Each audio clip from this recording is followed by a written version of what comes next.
मैं तो मैया योजना पर मैं सरकार के साथ खड़ा हूँ। इस राज्य की भावना, महिला को सम्मान देने का जो तरीका अपनाया गया है, इससे महिलाएं काफ़ी प्रभावित है और ये योजना चलनी चाहिए। ये योजना लगातार चलनी चाहिए।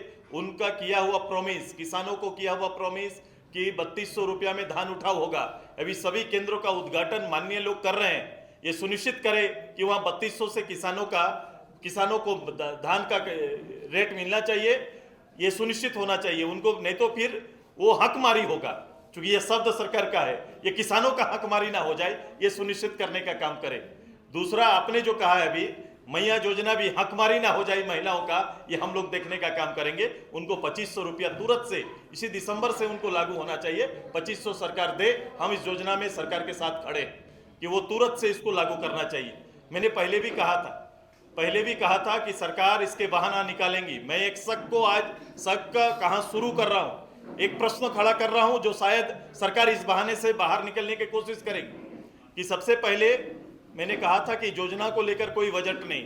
आप इस बात को स्पष्ट मानते हैं कि इसको लेकर कोई सरकार ने पिछले 23-24 में कोई बजट नहीं रखा था। दूसरा, इस योजना को किनको दिया जाएगा, ये प्रावधान क्या होगा, उसका नियम क्या होगा, सरकार ने नहीं बनाए थे। इसीलिए तो सरकार बाद में नियम बना रही है। पहले पैसा भेजे हैं, फिर सरकार नियम बनाती है, फिर अभी कह रही है कि इनको मिल सकता है, इनको नहीं मिल सकता है। अगर ये नियत, तो फिर इस नियत को क्या कहा जाए? वोट को प्रभावित करने वाला दिया हुआ, ये उनका एक कार्यक्रम था, वोट के लिए कार्यक्रम था। क्योंकि उस समय सभी के खाते में चले गए। सरकार ऐसे कैसे कर सकती है?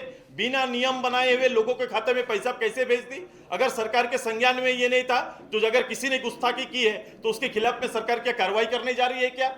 यह जिम्मेदारी लेना पड़ेगा।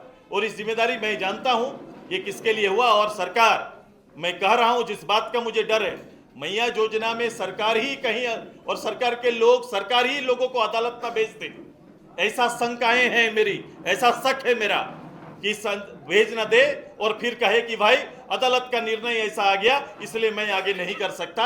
ऐसा बहाना सरकार खोज सकती है, लेकिन अब बहाना नहीं, बल्कि सरकार के साथ हम खड़े हैं। सरकार हर हालत पे अपने किए हुए वायदे को पूरा करे और जो वादा पूरा करेगी, सरकार के साथ हम भी खड़ा है रहेंगे। उनको शाबाशी देने का काम हम लोग करेंगे। बिल्कुल, सरकार मुद्दों से पलायन का रास्ता इसी तरह से निकालती है और ऐसा खोज सकती है और फिर ये दोष सामने विपक्ष को देंगे। इसलिए मैं पहले कह रहा हूं, क्रिएटेड इस तरह से हो सकता है, लोग इस तरह क्रिएट कर सकते हैं, ऐसे बहाने सरकार बनाने की आदी रही। मैं वही बोल रहा हूं, 3200 केंद्रों में जाए किसान, झारखंड के लोगों, किसानों को, ये एक तो हकमारी होगा, महिलाओं का हकमारी होगा। सरकार को ये दोनों चीजों पर हकमारी नहीं करना चाहिए। मुख्यमंत्री जी को सरकार का तो कहना है कि हमने डेडलाइन नहीं दिया है 3200 के लिए, 5 साल। सरकार के मुखिया के भाषण को निकाल लीजिए, चुनाव से पहले के भाषण को आप बेहतर, हमारे पास तो रहता नहीं है, आपके पास उनके भाषण होंगे रिजर्व, उन भाषणों को निकालिए। क्या दिसंबर में हम 2500 देंगे महिलाओं को? नहीं कहा था सरकार ने? कहा है कि नहीं कही? आप उसको निकाल लीजिए। किसानों को मैं ये दूंगा तो कब देंगे? पिछले बार भी यही 25 लाख नौकरी, 25 लाख नौकरी का ही हर्ष हुआ है, फिर से कुछ नौकरी का वादा करके आए हैं। ये नौकरी का क्रम कब से प्रारंभ होगा, ये भी सरकार को बताना चाहिए। जो घोषणा पत्र या जो घोषणाएं आपकी है वही आपका आधार है, उसी आधार को आशीर्वाद मिला है। ये मेरा डर है, किसी ने खारिज नहीं करा। मैं कह रहा हूं, मैंने 3 उदाहरण उनके दिए हैं।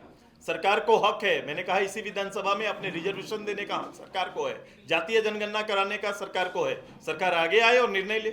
मैं कह रहा हूं, फिर ये जुबानी जंग ना हो जाए, अखबारी लड़ाई ना हो जाए, टीवी का बहस ना बन के रह जाए। जनता के लिए जो विषय चुना गया है, जिस विषय को रखा गया है, जिस विषय पर बहुमत लिया गया है, वो विषय जनता तक पहुंचनी चाहिए। N4 News Bharat।